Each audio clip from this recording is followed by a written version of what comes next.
Thanks for joining us. This afternoon I have had two bilateral meetings. My first face-to-face meeting with the President of the Republic of Korea, President Lee. Our first in-person meeting after we had a very warm conversation on Thursday. I congratulated him on his election, and he and I, I'm sure, will develop a very strong relationship. The Republic of Korea are important economic partners of Australia. We have significant economic relationship. We're a reliable supplier of energy to Korea, and Korean investment through major companies in Australia, including the potential for green hydrogen that he spoke about as well as, of course, investment in our defence and security. And so we're important defence partners, we're important economic partners, and I look forward to further developments in the relationship. I will visit APEC later this year, where President Lee will host the meeting. This will come at an important time, particularly given APEC's focus on economic relationships and trade. I also had a meeting with the NATO Secretary-General, Mark Rutte. I have met the Secretary-General many times in his former capacity as Prime Minister of the Netherlands. Australia, of course, not a member of NATO, but we do participate. I expect that the Deputy Prime Minister, Richard Marles, will attend the NATO summit. On the sidelines of the NATO summit will be the IP4 that involves Korea, Australia, Japan and New Zealand as well, and that will take place in a bit over a week. We spoke in particular about the security relationship in Europe, and in particular about the ongoing impact of the Russian invasion of Ukraine. I reiterated Australia's support for the people of Ukraine as standing up for not just their national sovereignty, but the international rule of law. Australia, of course, has committed something in the order of $1.5 billion to provide support for the Ukrainian struggle, which we regard as being very important, a democratic nation defending its sovereignty, but also standing up against or in favour of the international rule of law. And I reiterated a statement that I've made before, that Australia, should a peaceful resolution be found, would be willing to consider any invitation to participate as a member of the coalition of the willing that has been convened by President Macron and Prime Minister Starmer. Happy to take some questions. There, and we'll go around. Yeah, just sort of events this morning and leading into your meeting with Trump tomorrow. Mark Carney didn't get very far in terms of his trade discussions with Trump. They sort of agreed to keep talking. I just wonder, in terms of tempering expectations, is it unreasonable to expect you'll get a concrete outcome tomorrow and this will take some time, this negotiation on trade between Australia and Trump? Well, that was what occurred last time with Australia and tariffs, and I don't think it would be reasonable to expect that you would have a complete change and a complete resolution of the issues which are there. When I first raised with President Trump the issue of tariffs, of course he said he would give it great consideration. I would expect that that will continue, and that we'll continue to put forward our case as we have in all of the discussions that I've had with President Trump. And on it shouldn't be regarded either that it's just leader to leader. There have been extensive discussions between Australian officials and the United States officials going forward, but we'll continue to engage constructively. We'll continue to point out that the United States enjoys a trade surplus with Australia of around about 2 to 1. We'll continue to point out that when it comes to steel, for example, there are, for BlueScope, around about 4,500 employees in the United States contributing to the United States economy. And that's why we believe very firmly that it is in the United States' interests as well as in Australia's interests for these tariffs to not be in place, and that for there to be a continuation of the free and fair trade that's the basis of the Australia-US Free Trade Agreement. Prime Minister, in May you said that you had extended an invite to Mr Trump for him to come to Australia. I was just wondering if you've heard back from that, and is that something you plan on raising with him tomorrow? And following tomorrow's meeting, when do you foresee that you'll likely meet him next? We will no doubt discuss this tomorrow, and I won't preempt that, but the President of the United States would always be a welcome guest in Australia. Prime Minister, the President and Sir Keir Starmer have just had a joint press conference at which Sir Keir Starmer said both countries were committed to AUKUS, and the US President didn't correct him and said that they were great friends and allies. It must give you some heart going into that meeting. It was very positive, and I've seen the comments that were made. And of course it is in Australia, the United States and the United Kingdom's interest that AUKUS not just proceed in terms of Pillar 1 but Pillar 2 as well. There are great advantages that we have. The sum of 1 + 1 + 1 sometimes equals more than 3, and it certainly does that in this case. The advantage for the United States, of course, is getting access to the upgrade and facilities that we'll be putting in place at Henderson, for example, just one advantage, which will mean that American subs can stay in the water for longer, and that their maintenance is much more efficient, and their capacity to be in the Indian Ocean and in the region around Australia will be much greater as well. The cooperation that's occurring across the 3 countries, where you have 120 Australians currently in Hawaii assisting with the maintenance of the US Navy.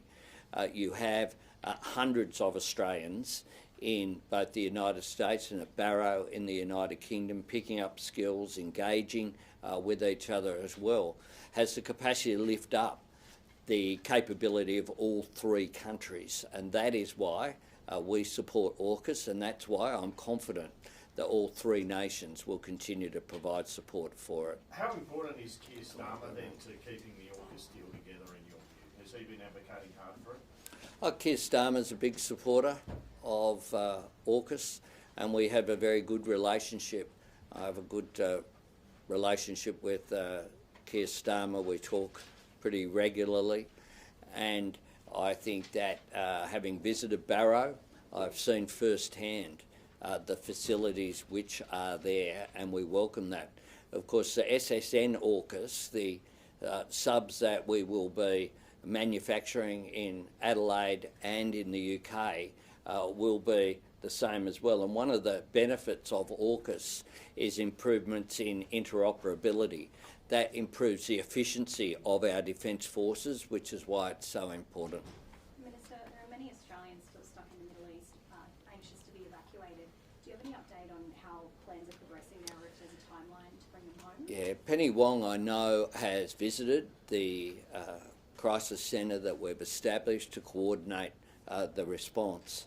We're very conscious of this, but at the moment the airspace, my understanding, unless something's happened in real time in the last hour, is still closed.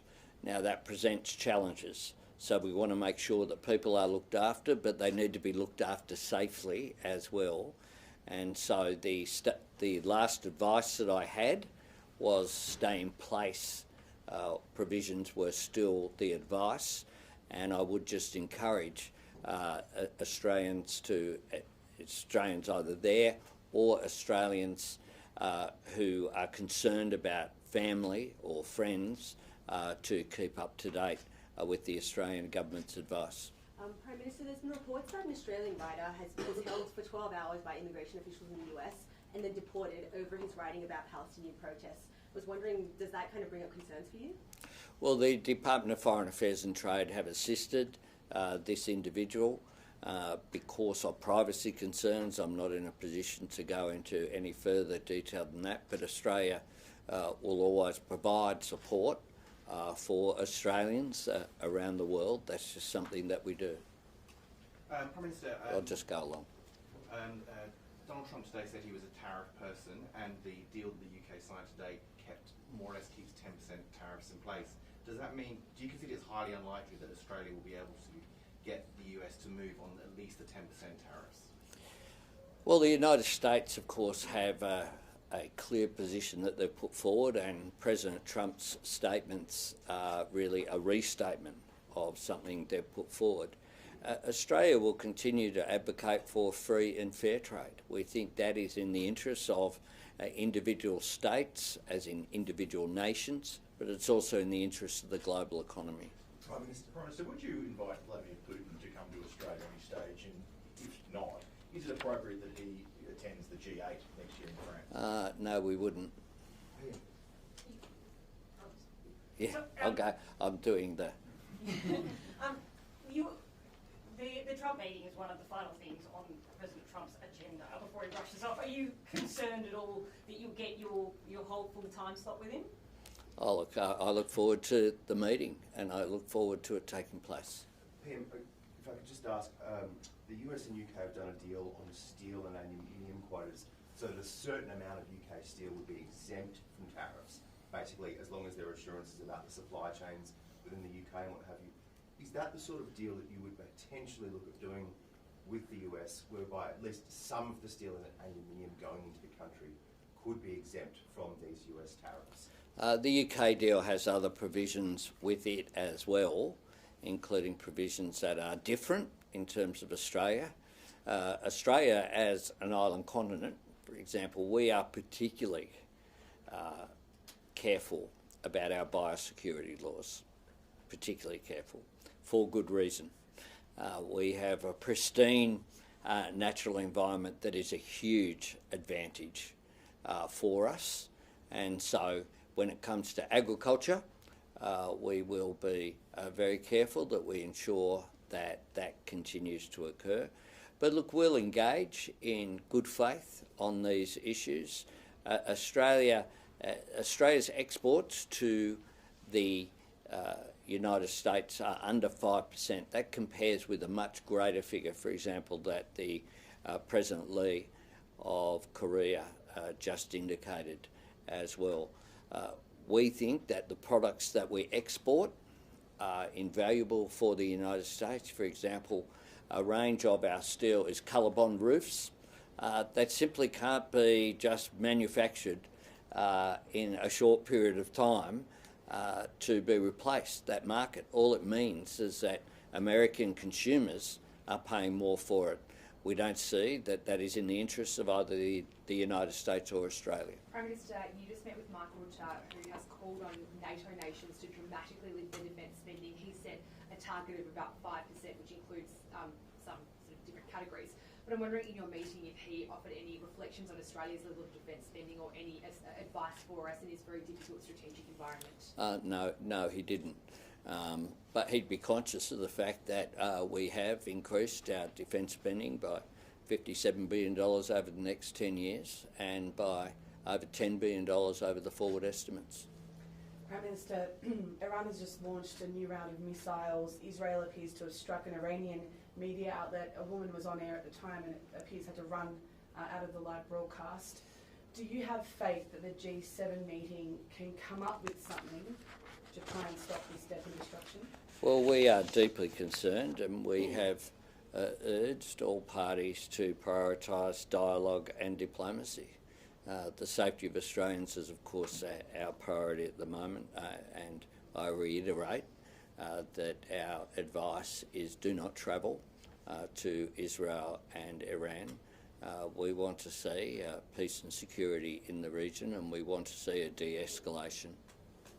Prime Minister, have you prepped differently for this, what looms as one of the most important meetings of your Prime Ministership with President Trump tomorrow?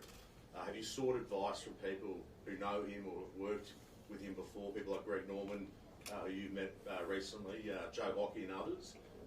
What's been your approach and preparation to this meeting? I always prep seriously for meetings where I'm representing Australia. I've just been through a test. It's called a federal election. 37 days, some days 3 press conferences a day, engaging in a way. I don't just talk to friendly media, I talk to everyone and participate across the board, and I of course have engaged with Ambassador Rudd is one, for example, who is has I think an extraordinary capacity in terms of his skills and knowledge of the United States system. I've engaged with others as well across the political spectrum, and that is something that I do, as well as engaging with, yes, I've engaged with people like Greg Norman. I was in contact with him in the last week as well, and I've engaged as much as possible because I think that I have a great responsibility. I take that responsibility seriously, and I look forward to tomorrow's meeting, and not just with President Trump. It is important to say that tomorrow as well, I'll be meeting the Prime Minister of Japan. I'll be meeting with the European leaders. I have a dinner that I'm about to go to now, a reception with a range of leaders as well, including the partners of who've been invited here to the G7, and so these meetings I find very useful. I think that in part I develop relationships with people by just dealing with them in a straight way. And that makes a big difference. Thank you very much, everyone.